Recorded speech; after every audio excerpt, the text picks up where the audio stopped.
আমাদের অজ্ঞতা এবং জাহালাত হলো দ্বীন থেকে বিমুখতা। আসল বিষয়টা বোঝার চেষ্টা করি। আল্লাহ তাআলা বলেন ফা'লাম আন্নাহু লা ইলাহা ইল্লাল্লাহ, জেনে রাখো আল্লাহ ছাড়া সত্য কোনো উপাস্য নেই। সূরা মুহাম্মদ 47 নম্বর সূরা 19 নম্বর আয়াতের অংশ বিশেষ। অত্র আয়াতকে কেন্দ্র করে মুহাদ্দিস সম্রাট ইমাম বুখারী রাহিমাহুল্লাহ সহিহ বুখারীতে একটি অনুচ্ছেদ রচনা করেছেন, বাবুল ইলমি ক্বাবলাল কওলি ওয়াল আমাল, বলা এবং আমল করার আগে জানার অনুচ্ছেদ। যদি কিছু বলতে হয়, যদি কিছু করতে হয়, তাহলে আগে জানতে হবে। এই মাইক্রোফোনের সামনে বক্তব্য রাখার আগে যে বক্তব্যটা পেশ করব, সেই বক্তব্য সম্পর্কে জ্ঞান অর্জন করতে হবে বক্তাদের। জি, যা করব এবং যা বলবো তাকে জেনে নিতে হবে। আমি অজু করব, তো অজুর জন্য অজুর মশলা মাসাইল আমাকে জেনে নিতে হবে। সুপ্রিয় ভাই বোন, খুব মনোযোগ দিয়ে শুনুন কথাগুলো। ইসলাম সম্পর্কে জ্ঞান অর্জন করা, শরঈ জ্ঞান অর্জন করা, শরীয়তের খুঁটিনাটি বিষয়ে জ্ঞান অর্জন করা, এটা হলো ফরজে কিফায়া। অর্থাৎ কিছু মানুষ এই জ্ঞান অর্জন করলেই হবে। যেমন জানাজার নামাজ, কিছু মানুষ জানাজার নামাজ পড়লেই অন্যদের পক্ষ থেকে পাপের বোঝা তার নেমে যাবে, মানে কেউ পাপী হবে না। কিছু মানুষ যদি জানাজার নামাজ আদায় করে, কিন্তু 5 ওয়াক্তের নামাজ এটা ফরজে আইন, অর্থাৎ প্রত্যেক ব্যক্তিকে আদায় করতে হবে। কিন্তু ইসলামের মৌলিক জ্ঞানটা প্রত্যেক মুসলমান নর নারী, যুবক এবং যুবতী, ছেলে এবং মেয়ে, সাবালক সাবালিকা হয়ে যাওয়ার প্রাককালে জেনে নেওয়া অপরিহার্য কর্তব্য। সুপ্রিয় ভাই এবং বোন, কোন ব্যক্তি যদি ইসলামের মৌলিক জ্ঞান সম্পর্কে অবগত না হয়, তাহলে তারা কিন্তু আর মুসলমান থাকবে না, তারা মুসলমান থাকবে না। এজন্য যা করবে এবং যা বলবে সে সম্পর্কে তাকে অবশ্যই জ্ঞান অর্জন করতে হবে। যেমন আপনাদের বলি, কালেমায়ে শাহাদাত, আশহাদু আল্লা ইলাহা ইল্লাল্লাহ ওয়া আশহাদু আন্না মুহাম্মাদান আবদুহু ওয়া রাসূলুহু, এটা কালেমায়ে শাহাদাত। এই কালেমায়ে শাহাদাত কোন যদি মুসলিম যদি মুসলিম হতে চায়, তাহলে কালেমায়ে শাহাদাতটাকে পাঠ করতে হবে না, হবে না? কোন অমুসলিম তো জেনে বুঝে পাঠ করতে হবে না, না জেনে বুঝে পাঠ করতে হবে? কি বলছেন? আপনাদের জিজ্ঞেস করছি, কালেমায়ে শাহাদাত কেউ যদি না জেনে বুঝে পাঠ করে, তাহলে সে কি মুসলমান হবে? মুসলমান হবে না। তাহলে আপনারা বুঝতে পারছেন কথা। একটু আপনারা সাথ দেবেন, তাহলে আপনাদের আমার বোঝাতে সুবিধা হবে। তাহলে জেনে বুঝে কালেমায়ে শাহাদাত পাঠ করতে হবে কোন যদি মুসলমান হতে চায়। সুপ্রিয় ভাই বোন, কোন যদি মুসলমান মুসলিম হতে চায়, তাহলে কালেমায়ে শাহাদাত জেনে বুঝে পাঠ করতে হবে। আর মুসলমানরা যদি মুসলিম থাকতে চায়, তাহলে তাদের জেনে বুঝে পাঠ করতে হবে না, হবে না? বলবেন যে ফাইজি সাহেব কেমন কথা বলছেন, মুসলিমরা মুসলিম থাকতে চায়, এ আবার কেমন কথা? কথা আজকে আমাদের আপনাদের বুঝাতে এসেছি। সুপ্রিয় ভাই বোন, আমরা তো লড়ালড়ি করি, আমরা তো মারপিট করি। যে আজকে জুব্বা পড়েও, যে জুব্বা পড়েও মারপিট বাংলাদেশে আপনার তাবলীগ পন্থী আপনার 2 জামাতে মারপিট করে রক্তাক্ত হয়ে গেল, রক্তাক্ত হয়ে গেল। 1 হাতে মুসাফা না 2 হাতে মুসাফাকে কেন্দ্র করে আমাদের তর্ক বিতর্ক। জোরে আমিন না আসতে আমিন বলতে হবে, ইমামের পিছনে একে কেন্দ্র করে যত লড়াই ঝগড়া। কিন্তু মূল ইসলাম কি, কোরআন কি, আল্লাহকে, মুহাম্মদ সাল্লাল্লাহু আলাইহি সাল্লামকে এই সম্পর্কে আমাদের সিংহভাগ মুসলমান অজ্ঞ, জাহেল। সুপ্রিয় ভাই বোন, আসুন আজকে সেই বিষয়টাই আপনাদের বোঝাতে এসেছি। আপনাদের বলি, মুসলিম থাকার জন্য কালেমায়ে শাহাদাত এটা জেনে বুঝে পাঠ করতে হবে না, হবে না? বলবেন যে আবার মুসলিম থাকার জন্য কেন, মুসলিম হওয়ার জন্য না হয় পাঠ করতে হবে? তো মুসলিমই তো আছে।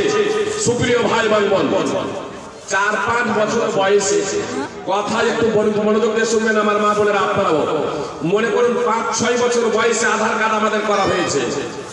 5-6 বছর বয়সে যে আধার কার্ড গুলো করা হয়েছে, সেই আধার কার্ড দিয়ে যখন ছেলে মেয়ের বয়স যখন আপনার 17-18 হয়ে গেছে, 18-20 যখন হয়ে গেছে ছেলে মেয়ের বয়স, আর ওই আধার কার্ড যেটা 5-6 বছর বয়সে করা হয়েছিল সেই আধার কার্ডই করা আছে, আপডেট করা হয় নাই, তো বলুন সেই আধার কার্ড দিয়ে যদি সরকারি কোনো কাজ করব বলে করে তাহলে কাজ হবে? যারা জানেন কোনো কাজ হবে?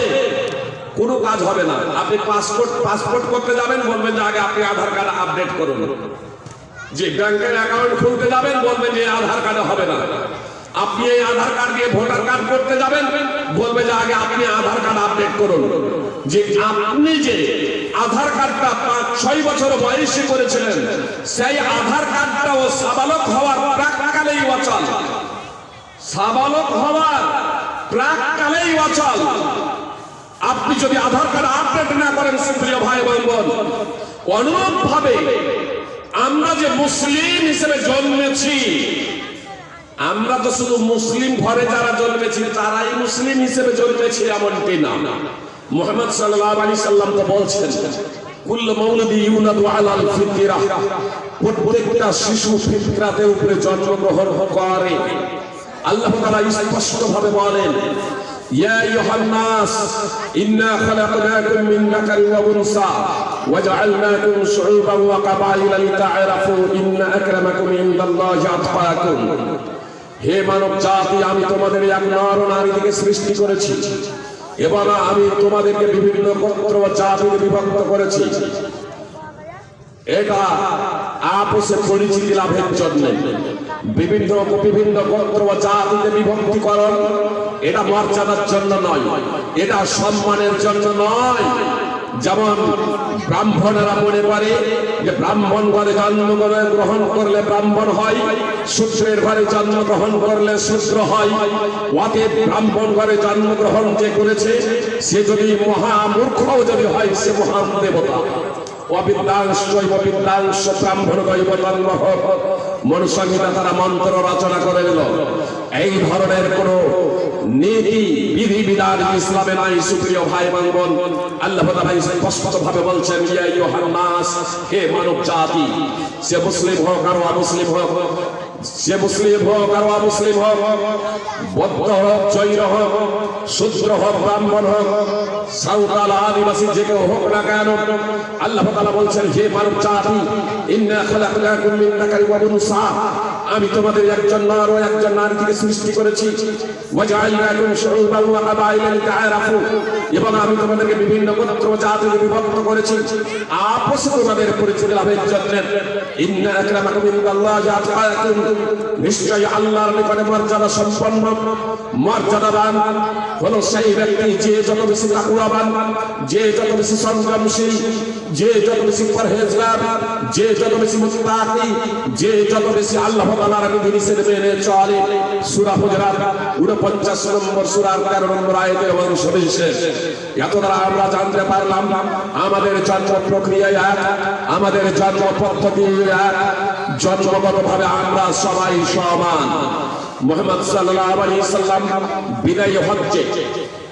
বিদায় হজ্জে আইয়ামে তাশরীকের মাঝে মিলাই অর্থাৎ যুলহিজ্জা মাসের 12 তারিখে বক্তব্য প্রদান করতে বলেছিলেন, ইয়া আইয়ুহান নাস, হে মানব জাতি, আলা ইন্না রাব্বাকুম ওয়াহিদ, জেনে রাখো নিশ্চয়ই তোমাদের প্রতিপালক হলেন একজন। ওয়া ইন্না আবাকুম ওয়াহিদ, এবং তোমাদের পিতাও একজন। লা ফাদলা লিল আরাবিয়িনা আলা আজাবি, আরাবিয়ান ব্যক্তির কোন প্রাধান্য নেই ওয়ানারব ব্যক্তির উপরে। ওয়ালা লিল আজাবিয়িনা আলা আরাবি, এবং ওয়ানারব ব্যক্তির কোন প্রাধান্য নেই আরাবিয়ান ব্যক্তির উপরে। ওয়ালা আসওয়াদ আলা আহমার, ওয়ালা আহমার আলা আসওয়াদ ইল্লা বিত্তাকওয়া, সাদার উপরে কালো, কালোর উপরে সাদার প্রাধান্য নেই ইল্লা বিত্তাকওয়া, তবে সংযমশীলতার মাধ্যমে, তাকওয়ার মাধ্যমে। যে যত বেশি আল্লাহ তাআলাকে মেনে চলে, যে যত বেশি আল্লাহ তাআলার বিধিনিষেধ মেনে চলে, সে তত বেশি মর্যাদা সম্পন্ন, সে তত বেশি আল্লাহ ওয়ালা, আল্লাহর নিকটে সম্মানিত। মুশরিক আহমদ হাদিস নম্বর 23489।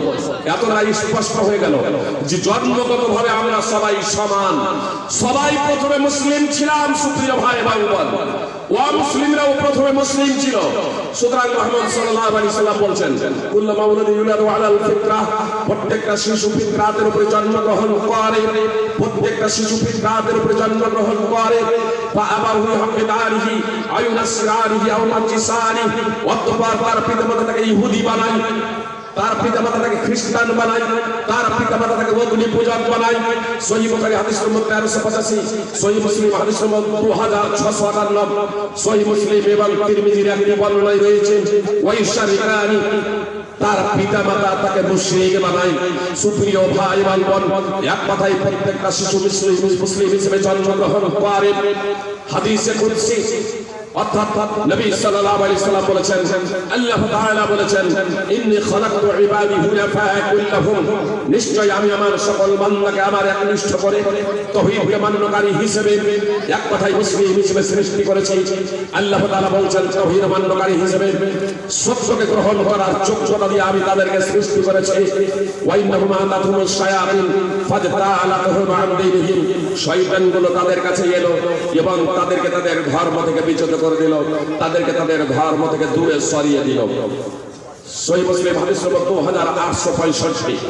এত দ্বারা স্পষ্ট হয়ে গেল যে জন্মগতভাবে আমরা সবাই মুসলমান। আরো বিষয়টি স্পষ্ট হয়ে যায় সহিহ বুখারীর সামরা বিন জুনদাব রাদিয়াল্লাহু তাআলা আনহু সূত্রে বর্ণিত বিখ্যাত হাদিস, সহিহ বুখারীর হাদিস নম্বর 7047। আলোচনার সাথে সামঞ্জস্য রেখে একটা পয়েন্ট আপনাদের সামনে এখান থেকে উল্লেখ করছি। মুহাম্মদ সাল্লাল্লাহু আলাইহি সাল্লামকে এখন জিবরিল এবং মিকাইল, এই দুইজন ফেরেশতা নিয়ে গিয়েছিলেন পবিত্র ভূমির দিকে। মুহাম্মদ সাল্লাল্লাহু আলাইহি সাল্লাম অনেকগুলো দৃশ্য দেখেছিলেন। তার মধ্যে একটা দৃশ্য ছিল যে একটা বৃক্ষের নিচে একটা লম্বা লোক বসেছিল, আর তার আশেপাশে অনেকগুলো ছেলে মেয়ে। মুহাম্মদ সাল্লাল্লাহু আলাইহি সাল্লাম জিজ্ঞেস করলেন, এই বাগিচার মধ্যে বৃক্ষের নিকটে এই লম্বা লোকটা কে, আর তার আশেপাশে যারা আছে তারা কারা? মুহাম্মদ সাল্লাল্লাহু আলাইহি সাল্লামকে ফেরেশতারা জবাব দিয়েছিলেন, এই লম্বা লোকটা হলেন ইব্রাহিম সাল্লাল্লাহু আলাইহি সাল্লাম।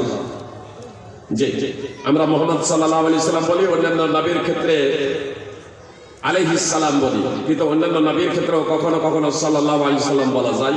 সুতরাং সহিহ বুখারীর 7047 নম্বর হাদিসে এখানে ইব্রাহিম সাল্লাল্লাহু আলাইহি সাল্লামই আছে। তো ফেরেশতারা জবাব দিচ্ছেন, ইব্রাহিম সাল্লাল্লাহু আলাইহি সাল্লাম এই লম্বা লোকটা, আর তার আশেপাশে যারা বসে আছে এরা হচ্ছে কুল্লু মাউলুদিন মাতা আলাল ফিতরাহ, কুল্লু মাউলুদিন মাতা আলাল ফিতরাহ। বললেন যেগুলো প্রত্যেক সেই শিশু যারা ফিতরাতের উপরে মৃত্যুবরণ করেছে, আর পিতামাতা তাদেরকে ইহুদি, খ্রিস্টান, অগ্নি পূজক, মুশরিক, এক কথায় অমুসলিম বানানোর আগে তারা কিসের উপরে জন্মগ্রহণ করেছিল? ফিতরাতের উপরে। আল্লাহ রাসূল সাল্লাল্লাহু আলাইহি সাল্লাম যখন এই ঘটনাটা সাহাবীদের সামনে বর্ণনা দিচ্ছেন, তখন কিছু সাহাবী প্রশ্ন করে বসলেন। আল্লাহ রাসূল সাল্লাল্লাহু আলাইহি সাল্লাম যারা ওয়াউলাদুল মুশরিকিন, মুশরিকদের সন্তান সন্ততি, মুশরিকদের সন্তান সন্ততি ছেলে মেয়ে কোথায়? তখন মুহাম্মদ সাল্লাল্লাহু আলাইহি সাল্লাম বললেন, ওয়াউলাদুল মুশরিকিন, মুশরিকদের ছেলে মেয়েরাও। অর্থাৎ ইব্রাহিম আলাইহিস সালামের আশেপাশে বাগিচায় যাদেরকে দেখেছিলাম তাদের মধ্যেই মুশরিকদের, অমুসলিমদের ছেলে মেয়েরাও রয়েছে। এত দ্বারা কি বোঝা গেল? যে মুসলমান ঘরে কেউ জন্মগ্রহণ করুক আর মুসলমান ঘরে কেউ জন্মগ্রহণ করুক, যদি শিশু অবস্থায় মৃত্যুবরণ করে তাহলে তারা জান্নাতে যাবে, স্বর্গে যাবে। সুপ্রিয় ভাই বোন, এবার থাকলো সাবালক সাবালিকা হয়ে যাওয়ার পরে,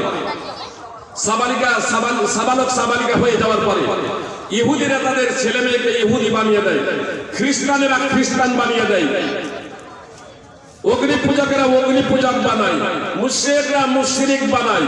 অর্থাৎ তার পিতা মাতা যে মতবাদ এবং ধর্ম পালন করে সেই ধর্মের অনুসারী বানায়। এগুলো হলো ভ্রান্ত ধর্ম। তার কারণ ধর্ম হলো আল্লাহ তাআলার নিকটে একটাই, আর তা হলো ইসলাম। পৃথিবীতে যত নবী রাসূল এসেছিলেন প্রত্যেকেই ইসলামের প্রচার এবং প্রসার করে গিয়েছেন। সুপ্রিয় ভাই এবং বোন, ইসলাম ধর্মের প্রচার এবং প্রসার করে গিয়েছেন। ইসলাম ধর্মই হলো আল্লাহ তাআলার নিকটে একমাত্র ধর্ম। হাদিসের কোন জায়গাতে অনেক শেখ আলেম উলামা মাদানী আলেমদের আমি জিজ্ঞেস করেছি যে আল্লাহ রাসূল সাল্লাল্লাহু আলাইহি ওয়াসাল্লাম যে বললেন কুল্লু মাউলুদি ইউলাদু আলাল ফিতরা ফা আবাওয়াহু ইহাবিদানিহি আও ইনাসরানিহি আও মাজিসানিহি ওয়া ফি রাওয়ায়া ওয়া ইশারিকানিহি। তো কোন জায়গাতে কোন রাওয়ায়াতে কি আবি সাল্লিমানিহি তার পিতামাতা তাকে মুসলিম বানায়, তার পিতামাতা তাকে মুসলমান বানায়, এই বাক্যটা আছে? তারা বলছেন না, এই বাক্য নেই। কেন নেই? যে কেন নেই জানেন? আরে মুসলিম হয়েই তো জন্মগ্রহণ করেছে, মুসলিম থেকে অমুসলিম বানানো হচ্ছে, ইহুদি বানানো হচ্ছে, খ্রিস্টান বানানো হচ্ছে। যে মুসলিম থেকে মুসলিম থেকে অমুসলিম তাদেরকে বানানো হচ্ছে। সুপ্রিয় ভাই বোন, আর এরা তো মুসলিম, সবাই মুসলিম আসলে ছিল। পৃথিবীতে যত মানুষ জন্মগ্রহণ করে সবাই মুসলিম হিসেবে জন্মগ্রহণ করে। এদের শুধু আপডেট করতে হবে, এদের আপডেট। এজন্য মুসলিম বানাবে এ কথা বলা হয়নি, এজন্য মুসলিম বানাতে হবে এ কথা বলা হলো না। কি বললেন রাসূল সাল্লাল্লাহু আলাইহি ওয়াসাল্লাম? তালাবুল ইলমি ফারিজাতুন আলা কুল্লি মুসলিম। প্রত্যেক মুসলিমের জন্য জ্ঞানার্জন করা অপরিহার্য কর্তব্য। প্রত্যেক মুসলিমের জন্য জ্ঞানার্জন করা অপরিহার্য কর্তব্য। প্রত্যেক মুসলিমের জন্য শিক্ষা করাটা ফরজ, এ কথা রাসূল সাল্লাল্লাহু আলাইহি ওয়াসাল্লাম বললেন। সহিহুল জামি হাদিস নম্বর 3913 ও 14। সুপ্রিয় ভাই বোন, আমরা জানি নামাজ ফরজ, আমরা জানি রোজা ফরজ, আমরা জানি হজ ফরজ, আমরা জানি যাকাত ফরজ। সুপ্রিয় ভাই বোন, অনুরূপভাবে শিক্ষা অর্জন করা, জ্ঞানার্জন করা, বিদ্যা অর্জন করা, এটা হলো ফরজ। সুপ্রিয় ভাই বোন, প্রত্যেকের জন্য কতটা ফরজ? সুপ্রিয় ভাই বোন, পার্থিব যে শিক্ষা আছে, এই পার্থিব শিক্ষা সকলের জন্য অপরিহার্য নয়। অনুরূপভাবে শরীয়তের, ইসলামের প্রত্যেকটা বিষয় সম্পর্কে খুঁটিনাটি জানাটা প্রত্যেক মুসলমানের জন্য অপরিহার্য নয়। তবে ইসলামের যে মৌলিক জ্ঞান, এই মৌলিক জ্ঞান সম্পর্কে আপনাকে অবশ্যই আপনাকে শিখতে হবে। যেমন প্রত্যেকটা মুসলিমের জন্য আপনার ঈমান কি, ইসলাম কি, এটা আপনাকে জানতেই হবে। আপনার প্রত্যেকটা মুসলিমকে যদি ওকে মুসলিম থাকতে হয়, সুপ্রিয় ভাই এবং বোন, তাহলে আল্লাহ সম্পর্কে জ্ঞান অর্জন করতেই হবে। আল্লাহ কে? মুহাম্মদ সাল্লাল্লাহু আলাইহি সাল্লাম কেন এসেছিলেন? কি নিয়ে এসেছিলেন? কি জন্য এসেছিলেন? আপনাকে জানতেই হবে। ইসলামটা কি, ইসলাম কাকে বলে, এ সম্পর্কে আপনাকে জানতেই হবে। সুপ্রিয় ভাই এবং বোন, কথা খুব মনোযোগ শুনুন। মুসলিম ঘরে আমার আপনার সন্তান সন্ততি আছে, যারা মুসলিম ঘরে জন্মগ্রহণ করেছি। আপনার সাবানো খাওয়ার আগে আগে যদি এই তিনটি বিষয় সম্পর্কে জ্ঞান অর্জন না করি, আল্লাহকে সে সম্পর্কে যদি জ্ঞান অর্জন না করি, ইসলাম কি সে সম্পর্কে যদি জ্ঞান অর্জন না করি, মুহাম্মদ সাল্লাল্লাহু আলাইহি সাল্লাম কে সে সম্পর্কে যদি জ্ঞান অর্জন না করি, তাহলে সুপ্রিয় ভাই এবং বোন, যেদিন সাবালক ও সাবালিকা হব, সেদিন আপনি ইসলাম থেকে বের হয়ে যাব, আমরা আর মুসলিম থাকবো না। এ বিষয়ে যারা স্কলার, কোরআন এবং হাদিসের মহাপণ্ডিত, মুহাদ্দিসিনে কেরাম, ফুকাহায়ে এজামদের মাঝে কোনো মতানৈক্য নাই, কোনো দ্বিমত নাই। সুপ্রিয় ভাই এবং বোন, বিষয়টা আপনাদের বোঝানোর জন্য উদাহরণ দিই, তাহলে বুঝতে সুবিধা হবে। সুপ্রিয় ভাই এবং বোন, ওযু নষ্ট হয়ে যাওয়ার কতগুলো কারণ আছে জানেন না? ওযু নষ্ট হয়ে যাওয়ার কারণ জানেন না? জানেন না? অনেকে আবার ওযু নষ্টের কারণ জানেন। জি, এটা বাস্তব। আমাদের মুর্শিদাবাদের ঘটনা, বয়স প্রায় 55 বছরের আশপাশে হবে। ওযু নষ্টের কারণ সমূহ সম্পর্কে ভদ্রলোক অবগত নন, আল্লাহ তাকে ক্ষমা করুন। তাকে একদা এক মাওলানা বলছেন, নাম তার নিচ্ছি না, মানে মাওলানা স্থান সমস্ত কিছু সম্পর্কে আমি অবগত, লোকটাকেও আমি চিনি। তো এক মাওলানা তাকে বলছেন যে, বাপজি আপনাকে ওযু করতে দেখতে পাই না কখনো। তো বলছে, আসলে আমরা আগেকার লোক তো প্রত্যেকদিন যখন আসরের নামাজ পড়তে আসি, বাড়ি থেকে ওযু করে বের হই। আর আসরের নামাজ পড়ি আবার মাগরিবের নামাজ পড়ে বাড়ি যায়, আমি মনে করে থাকি আমার ওযু নষ্ট হয় না। বেশ ভালো হতেই পারে।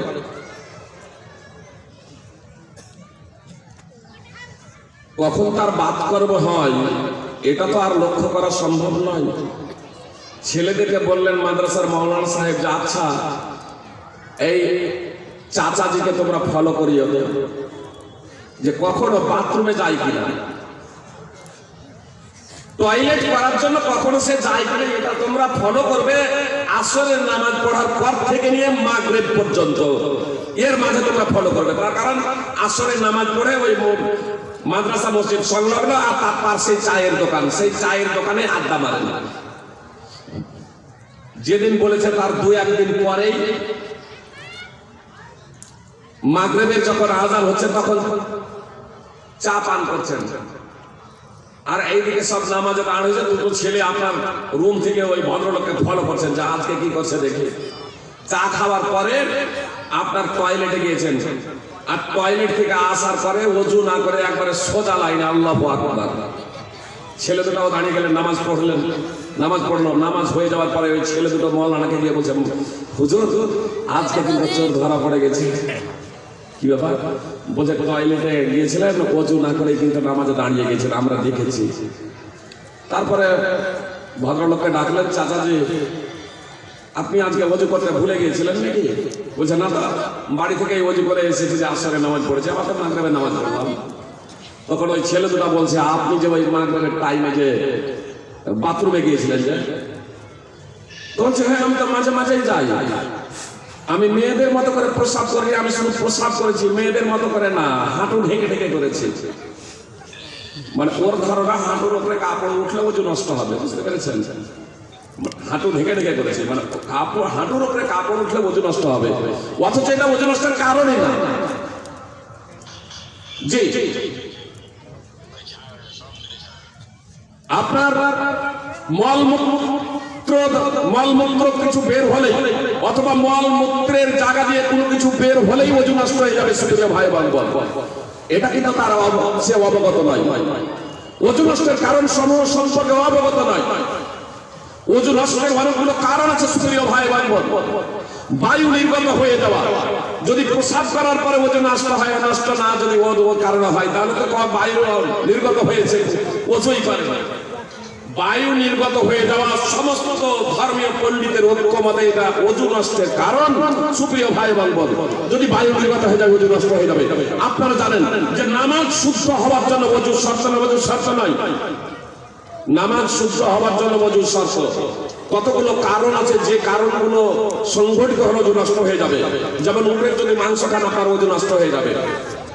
যে আপনি যদি ঘুমিয়ে শুয়ে যান, আপনি যদি শুয়ে ঘুমিয়ে যান তাহলে ওযু নষ্ট হয়ে যাবে। বসে বসেই যদি তন্দ্রা ভাব আসে, জি ওযু নষ্ট হবে না। কিন্তু আপনি শুয়ে গিয়েছেন, তন্দ্রা ভাব চলে এসেছে, গাঢ় ঘুম চলে এসেছে, সাধারণ ঘুম চলেছে বা তন্দ্রা ভাব চলে এসেছে, তো আপনার খেয়াল নেই 1 সেকেন্ড বা 1 মুহূর্ত আপনার ওযু নষ্ট হয়ে যাবে। শুধু শুলে যদি না ঘুমান তাহলে কিন্তু ওযু নষ্ট হবে না, বুঝতে পেরেছেন? তাহলে ওযু নষ্ট হয়ে যাওয়ার কতগুলো কারণ আছে, অনুরূপ ভাবে ঈমান এবং ইসলাম নষ্ট হয়ে যাওয়ার কতগুলো কারণ আছে। এই ওযু নষ্টের কারণটা আপনাদেরকে এজন্যই বুঝাচ্ছি যে ওযু নষ্ট হয়ে যাওয়ার কারণ আমরা অনেক মা বোন ভাই বোন জানি যে ওযু নষ্টের কতগুলো কারণ আছে। ওযু নষ্টের কারণ যদি সংগঠিত হয়ে যায়, যতক্ষণ না ওযু করবে ততক্ষণ পর্যন্ত নামাজ হবে না। এটা আমরা খুব ভালোভাবে অবগত। অনুরূপ ভাবে সুপ্রিয় ভাই এবং বোন, ঈমান এবং ইসলাম বিনষ্ট হয়ে যাওয়ার কতগুলো কারণ আছে। সেই কারণগুলোকে মুহাদ্দিসিনে কেরাম যারা কোরআন এবং হাদিসের মহাপণ্ডিত তারা এক জায়গায় একত্রিত করেছেন। সেগুলো হলো কয়টি? 10টি। 10টি ঈমান এবং ইসলাম বিনষ্ট হয়ে যাওয়ার 10টি কারণ আছে সুপ্রিয় ভাই এবং বোন। এই 10টি কারণের মধ্যে কোনো একটা কারণ যদি কোন ব্যক্তির জীবনে আকীদা, বিশ্বাসে, কর্মে, কথাবার্তায় যদি সংগঠিত হয়ে যায় তাহলে সঙ্গে সঙ্গে তার যাবতীয় আমল ধ্বংস হয়ে যাবে, সে ধর্মচ্যুত হয়ে যাবে। সুপ্রিয় ভাই এবং বোন, যতক্ষণ না সে অন্তরে লজ্জিত হয়ে আল্লাহ তাআলার কাছে প্রত্যাবর্তন করবে, কালেমায়ে শাহাদাত পড়বে, তওবা করবে, সুপ্রিয় ভাই বোন, ততক্ষণ পর্যন্ত তার কোনো আমল আল্লাহ তাআলার নিকট আর কবুল হবে না। তার মধ্যে একটি বিষয় হচ্ছে, আলোচনার সাথে সামঞ্জস্য রেখে বলি, তার মধ্যে একটি বিষয় হলো আল-ইরাদা আন দীনিল্লাহ। নাওয়াকিদুল ইসলাম বলে সেপারেট আজকে বই পাওয়া যাচ্ছে, অর্থাৎ ইসলাম বিনষ্টকারী বিষয় সমূহ। আপনারা মোবাইল অ্যান্ড্রয়েডেও আপনার প্লে স্টোরে গিয়ে আপনার অ্যান্ড্রয়েড মোবাইলেও আপনার হাদিস সমূহ আছে, বাংলা হাদিস, সেখানে লোড করবেন। আপনার বাম দিকে থাকবে হাদিস, মিডিলে থাকবে কোরআন, ডান দিকে গ্রন্থ সমূহ। আপনার সেই জায়গাতেও আপনারা পেয়ে যেতে পারেন, আপনার মার্কেটও আপনারা পেয়ে যেতে পারেন ঈমান ইসলাম বিনষ্টকারী বিষয় সমূহ। মুহাম্মদ বিন আব্দুল ওয়াহাব রাহিমাহুল্লাহর বিখ্যাত বই কিতাবুত তাওহীদ, সেই বইও আপনারা পেয়ে যাবেন। 10টি বিষয় ঈমান এবং ইসলাম বিধ্বংসী, সেই 10টি বিষয় আপনাদের সামনে আমি বলবো না, আলোচনার সাথে সামঞ্জস্য রেখে মাত্র একটা পয়েন্ট, একটি বিষয় উল্লেখ করছি, আর তা হলো আল-ইরাদা আন দীনিল্লাহ ওয়া ইয়াতাআল্লামুহু ওয়া লা ইয়া'মালু বিহি। দ্বীন থেকে বিমুখ হয়ে যাওয়া, দ্বীন শিখে না, দ্বীনের প্রতি আমল করে না। শেখ ইবনে বাজ রাহিমাহুল্লাহ সৌদি আরবের বিখ্যাত মুফতি ছিলেন, বরং বিশ্ববিখ্যাত মুফতি শেখ ইবনে বাজ রাহিমাহুল্লাহ, তিনি বলছেন আল-ইরাদ আনি দীনিল্লাহ এই উসুলিস সালাসা, অর্থাৎ আল-ইরাদ আনি উসুলিস সালাসা, তিনটি ইসলামের তিনটি মৌল বিষয় সম্পর্কে জ্ঞানার্জন না করা ঈমান ভঙ্গের কারণ। ইসলাম ভঙ্গের কারণ একটা হলো ইসলামের তিনটি মৌলিক বিষয় সম্পর্কে জ্ঞানার্জন না করা, জ্ঞানার্জন করে স্বীকৃতি প্রদান না করা। এক তো জ্ঞানার্জন না করা ঈমান ভঙ্গের কারণ। কোন ব্যক্তি জ্ঞানার্জন করলো কিন্তু স্বীকৃতি প্রদান করলো না, তাহলে এটাও ঈমান ভঙ্গের কারণ। কোন ব্যক্তি যদি তিনটি ইসলামের মৌলিক বিষয় সম্পর্কে জ্ঞানার্জন না করে কিংবা জ্ঞানার্জন করে স্বীকৃতি প্রদান না করে, তাহলে সেই ব্যক্তি মুসলমান থাকতে পারে না। যেদিন সাবালক সাবালিকা হয়ে যাবে, সুপ্রিয় ভাই বোন, আপনা আপনি তারা ইসলাম থেকে বের হয়ে যাবে, জান্নাতে যাওয়ার কোনদিনই তাদের প্রশ্নই নেই, যতক্ষণ পর্যন্ত না এই তিনটি বিষয় সম্পর্কে অবগত হবে। কথা একটু মনোযোগ দিয়ে শুনবেন, সুপ্রিয় ভাই বোন। সেই তিনটি বিষয়ের মধ্যে প্রথম বিষয় হলো মারিফাতুর রব। রব কে? আল্লাহকে, আল্লাহর পরিচিতি, আল্লাহ সম্পর্কে আপনাকে জ্ঞানার্জন করতে হবে। এই সংক্ষিপ্ত পরিসরে ব্যাখ্যা বিশ্লেষণ দেওয়া সম্ভব নয়। আমি শুধু আপনাদের বলবো, কিতাবুত তাওহীদ সংক্রান্ত বই আপনারা কিনে নেবেন, আর আপাতত বাড়ি গিয়ে আপনার কাল থেকে অধ্যয়ন করতে শুরু করবেন। আয়াতুল কুরসি জানেন, অর্থ সহ তাফসীর একটু দেখে নেবেন। আয়াতুল কুরসির তাফসীর একটু অধ্যয়ন করবেন। সূরা বাকারা 2 নম্বর সূরার 255 নম্বর আয়াত এবং সূরা ইখলাস তাফসীর অধ্যয়ন করবেন 112 নম্বর সূরা, এবং সূরা হাদীদের 1 নম্বর আয়াত তাফসীর সহ অধ্যয়ন করবেন। সুপ্রিয় ভাই বোন, সাথে সাথে সূরা হাশরের শেষ আয়াত তাফসীর সহ অধ্যয়ন করবেন। এর মাধ্যম দিয়ে কিছুটা হলেও আল্লাহ তাআলার পরিচয় সম্পর্কে অবগত হতে পারবেন ইনশাআল্লাহ। আপনাকে আল্লাহর পরিচয় আপনাকে জানতেই হবে। শুধু আল্লাহ আল্লাহ মুখে বলা এতটুকু যথেষ্ট নয়। মুশরিকরাও আল্লাহ আল্লাহ বলতো। পবিত্র কোরআনে এই ধরনের অনেক আয়াত আছে। শুধু সূরাতুল মুমিনুন, সূরা মুমিনুন আপনার 23 নম্বর সূরা, 84 থেকে 89 নম্বর আয়াত, সূরা জুমার 39 নম্বর সূরা 38 নম্বর আয়াত, আপনার সূরা আনকাবুত 29 নম্বর সূরা 61 থেকে 63 নম্বর আয়াত।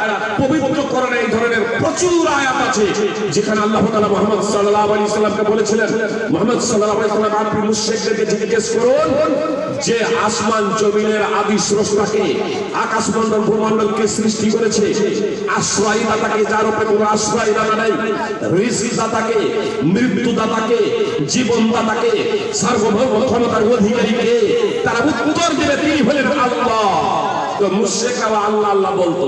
সুতরাং মুহাম্মদ সাল্লাল্লাহু আলাইহি সাল্লামের পিতার নাম আব্দুল্লাহ, সৈয়দ আব্দুল মুত্তালিব রেখেছিল আব্দুল্লাহ, আল্লাহর বান্দা।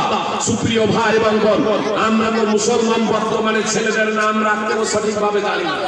আর আপনার যাদেরকে মুশরিক বলছেন, সেই মুশরিক তারা নিজেদের সন্তানদের নামও রাখছে আব্দুল্লাহ, জি নাম রাখছে আলী, নাম রাখছে মুহাম্মদ, নাম রাখছে আবু তালিব। সুপ্রিয় ভাই এবং বোন, আপনার তারপরে ওই মুশরিকরা কোশ্চেন কালে ও জান্নাতে যাবে না, তারা আল্লাহ আল্লাহ বলতো। সুপ্রিয় ভাই এবং বোন, আব্দুল্লাহ ইবনে আব্বাস রাদিয়াল্লাহু তাআলা আনহু বলছেন, মুশরিকরা যখন কাবার তাওয়াফ করত তখন তারা পাঠ করত লাব্বাইক লা শারীকা লাক। মুশরিকরা তালবিয়া পাঠ করত। জি, আপনারা টিভির পর্দায় বা মোবাইলে আপনার কাবার মসজিদে হারামের একবার ছবিটা দেখবেন, সেখানে দেখবেন সব পাঠ করছে তালবিয়া, লাব্বাইক আল্লাহুম্মা লাব্বাইক, লাব্বাইক লা শারীকা লাক লাব্বাইক, ইন্নাল হামদা ওয়ান নি'মাতা লাকা ওয়াল মুলক লা শারীকা লাক। এই তালবিয়া ধ্বনিতে আপনার মুখরিত, আপনার 24 ঘন্টা পাঁচ ওয়াক্তের নামাজের টাইম ব্যতীত। জি, পাঁচ ওয়াক্তের নামাজের টাইম বলতে আপনার ইকামত যখন শুরু হয়ে যায় আর যতক্ষণ না সালাম ফেরায় তার আগে পর্যন্ত তওয়াফ চলতেই থাকে। আর আপনার নিত্য নতুন আপনার উমরাকারীরা প্রবেশ করতেই থাকে, আপনার হজের টাইমে হজ সম্পাদনকারীরা প্রবেশ করতেই থাকে। আর তারা পাঠ করেন লাব্বাইক লা শারীকা লাক লাব্বাইক, এই তালবিয়া পাঠ করেন। ইবনে আব্বাস রাদিয়াল্লাহু তাআলা আনহু বলেন, মুশরিকরা কাবাকে প্রদক্ষিণ করছে আর তারা বলছে লাব্বাইক লা শারীকা লাক, হে আল্লাহ তোমার দরবারে আমরা উপস্থিত, তোমার কোনো শরীক নাই, তোমার কোনো বংশীদার নাই, তোমার কোনো পার্টনারশিপ নাই। কে বলছে? মুশরিকরা বলছে। মুহাম্মদ সাল্লাল্লাহু আলাইহি সাল্লাম তিনি পার্শ্বেই ছিলেন। মুশরিকদের মুখ থেকে এই আওয়াজ, এই ধ্বনি শোনার পরে মুহাম্মদ সাল্লাল্লাহু আলাইহি সাল্লাম বলেছিলেন, ওয়াইলাকুম কাদ কাদ, এই জায়গায় তোমরা থেকে যাও, থেমে যাও, এই জায়গাতেই তোমরা থেমে যাও। তোমরা যে বলছো লাব্বাইক লা শারীকা লাক, হে আল্লাহ তোমার দরবারে আমরা উপস্থিত, তোমার কোনো শরীক নাই, তোমার কোনো বংশীদার নাই, তোমার কোনো পার্টনারশিপ নাই, লা ইলাহা ইল্লাল্লাহ। এর তো তাৎপর্য এটাই। মুহাম্মদ সাল্লাল্লাহু আলাইহি সাল্লাম তো এরই আহ্বান জানিয়েছিলেন, ইয়া আইয়ুহান নাস কুল লা ইলাহা ইল্লাল্লাহ তাফলাহু, হে মানব জাতি তোমরা বলো লা ইলাহা ইল্লাল্লাহ, সফল হবে, তোমরা কামিয়াব হয়ে যাবে, লা ইলাহা ইল্লাল্লাহ বলো। মুহাম্মদ সাল্লাল্লাহু আলাইহি সাল্লাম লা ইলাহা ইল্লাল্লাহর আহ্বান করেছিলেন। মুশরিকরা বলছে কাবা তওয়াফ করছে, কাবাকে প্রদক্ষিণ করছে আর বলছে লাব্বাইক লা শারীকা লাক, হে আল্লাহ তোমার দরবারে আমরা উপস্থিত, তোমার কোনো শরীক নেই। তারপরে কি করছে জানেন? মুশরিকরা কিন্তু এখানে থামলো না, তারা বলল ইল্লা শারীকান হুয়া লাকা তামলিকু হুয়া মা মালাক। তারা বলল কিন্তু একটা শরীক, একটা শরীক, আর আল্লাহ এই শরীকেরও মালিক তুমি। যাকে তোমার শরীক বলছি, যাকে তোমার অংশীদার পার্টনারশিপ বলছি, তারও মালিক আল্লাহ তুমি, অর্থাৎ সার্বভৌম ক্ষমতার অধিকারী আল্লাহ একমাত্র তুমি। ওয়ামা মালাক, ওয়ামা মালাক, মা এখানে ওয়ামা মা মালাক এর দুটো অর্থ। একটা হচ্ছে মা যখন মৌসুলা ধরবো, অর্থাৎ আল্লাযী মালাক, ওয়াল্লাযী মালাক, মানে অহরফে আত, বুঝতে পেরেছেন? তো যখন মা যখন মৌসুলা যখন ধরা হবে, তো মা যখন মৌসুলা যখন ধরা হবে তখন এই যে শরীক, একে যতটুকু ক্ষমতা দিয়েছি আমরা তারও মালিক তুমি, মানে এরও মালিক তুমি, আর একে যতটুকু ক্ষমতা দিয়েছি তারও মালিক তুমি, অর্থাৎ সার্বভৌম ক্ষমতার অধিকারী আল্লাহ একমাত্র তুমি। আর দ্বিতীয় অর্থ, আর এটাই বেশি প্রাধান্যযোগ্য, ওয়ামা মালাক, ওয়া তামলিকুহু ওয়া মা মালাক, আল্লাহ যাকে আমরা তোমার শরীক করেছি আল্লাহ তুমি তারও মালিক, ওয়া মা মালাক, আর যাকে তোমার শরীক করেছি সে কোনো কিছুরই মালিক না, সে উপকারও করতে পারে না, অপকারও করতে পারে না। আল্লাহ তুমি একমাত্র উপকার করতে পারো এবং অপকার করতে পারো, এরা কিছু উপকার এবং অপকার করতে পারে না। সহিহ মুসলিম হাদিস নম্বর 1185। জি, মুশরিকরাও এটা স্বীকার করত, মহা বিপদে পড়লে। সুতরাং মক্কা বিজয়ে মুহাম্মদ সাল্লাল্লাহু আলাইহি সাল্লামকে, মক্কা বিজয়ের দিনে মুহাম্মদ সাল্লাল্লাহু আলাইহি সাল্লাম মক্কার অপরাধীদের জালেমদের, যারা মুহাম্মদ সাল্লাল্লাহু আলাইহি সাল্লামকে মক্কা ত্যাগ করতে বাধ্য করেছিল, যারা মুহাম্মদ সাল্লাল্লাহু আলাইহি সাল্লামের সঙ্গী সাথীদের উপরে জুলম ও অত্যাচার করেছিল, যারা অনেক মুসলিমকে সাহাবীকে শহীদ করে দিয়েছিল, মুহাম্মদ সাল্লাল্লাহু আলাইহি সাল্লাম মক্কা বিজয়ের দিনে তাদেরকে ক্ষমা করে দিয়েছিলেন। 4 জন ব্যক্তি ছাড়া, সেই 4 জন ব্যক্তির মধ্যে একজন ছিল ইকরামা, এই ইকরিমা মক্কা ত্যাগ করে পালিয়ে যাচ্ছে শাম দেশের দিকে। সুপ্রিয় ভাই এবং বোন, আর যখন নৌকায় আরোহণ করেছে, নৌকা যখন মাঝ নদীতে পৌঁছেছে, তখন ঝড়ের কবলে পড়েছে। তখন নৌকার যারা নাবিক ছিল, মাঝি ছিল, তারা বলছে আখলিসু ফা ইন্না আলিহাতাকুম লা তুগনি আনকুম শাইয়ান হাবুনা, তোমরা একাগ্র চিত্তে বিশুদ্ধ অন্তঃকরণে একমাত্র আল্লাহকে ডাকো। এই মহাবিপদে আল্লাহ ছাড়া তোমাদের কেউ পরিত্রাণ দিতে পারে না। তোমাদের দেবী দেবতা, প্রতিমা, মূর্তিগুলো কোনো তোমাদের কাজ দেবে না, তোমাদের উপকারে আসবে না। ইকরিমার হৃদয়ে দাগ কেটে যাচ্ছে। আর যেদিকে মুহাম্মদ সাল্লাল্লাহু আলাইহি ওয়াসাল্লাম এতদিন আহ্বান জানিয়েছেন, সেই কথাটাই তো নাবিকেরাও বলে, সেই কথাটাও তো মাঝিরাও বলে যে এই মহাবিপদে দেবী দেবতা, প্রতিমা, লাত, মানাত, উজ্জা এরা কোনো উপকার করতে পারে না, এরা কোনো উপকার করতে পারে না। যে এটাই চূড়ান্ত বাস্তব। যে মাজারে দেখছেন না একটা বাক্স ওখানে রাখা আছে, মাজারে বাক্স রাখা আছে, বলছে দাতার বাবার নামে দান করেন। কেন বাক্সটা রাখা আছে? ওরা খুব ভালোভাবেই জানে যে যাকে দাতা বাবা বলছে তার কোনো উপকার এবং অপকার করার ক্ষমতা নেই। না হলে ও পীর তো ওই আর বেশি ভক্ত, তো তাকে কি দিবে না? কিন্তু ওই বাক্সটা না থাকলে সে না খেয়ে মারা যাবে। এই জন্য বাক্সটা জনগণ আর কতদিন জাহালাত এবং অজ্ঞতা বহন করে বয়ে বেড়াবেন? সুপ্রিয় ভাই এবং বোন, যে মারা গেছে, যার ইন্তেকাল হয়ে গেছে, সে কোনো উপকার করতে পারে না, অপকার করতে পারে না। স্বয়ং মুহাম্মদ সাল্লাল্লাহু আলাইহি ওয়াসাল্লাম বলছেন, ইদা মাতাল ইনসানু ইনকাতা আনহু আমালু, মানুষ যখন মারা যায় তখন তার সমস্ত কর্ম বন্ধ হয়ে যায়। সুপ্রিয় ভাই এবং বোন, মানুষের ইন্তেকাল হয়ে গেলে তার কর্ম বন্ধ হয়ে যায়। সহিহ মুসলিম হাদিস নম্বর 1631। তো যতই বড় ওয়ালি আউলিয়া হোক না কেন, তাদের তো কর্ম বন্ধ হয়ে যায়। এই কথা মুহাম্মদ সাল্লাল্লাহু আলাইহি ওয়াসাল্লাম বললেন। আর ও পীরও তার আচরণের দ্বারা ও বুঝিয়ে দিচ্ছে সে উপকার এবং অপকার করতে পারে না। কিন্তু আমরা জনগণ, সাধারণ মানুষ, আমরা ওর কাছেই গিয়ে বলছি বিপদ আপদ থেকে আপনি উদ্ধার করুন। সুপ্রিয় ভাই এবং বোন, এটা বড় ধরনের মুশরিকে পরিণত হয়ে যাবেন। আপনার আকীদা থেকে ওই মক্কার মুশরিকদের আকীদা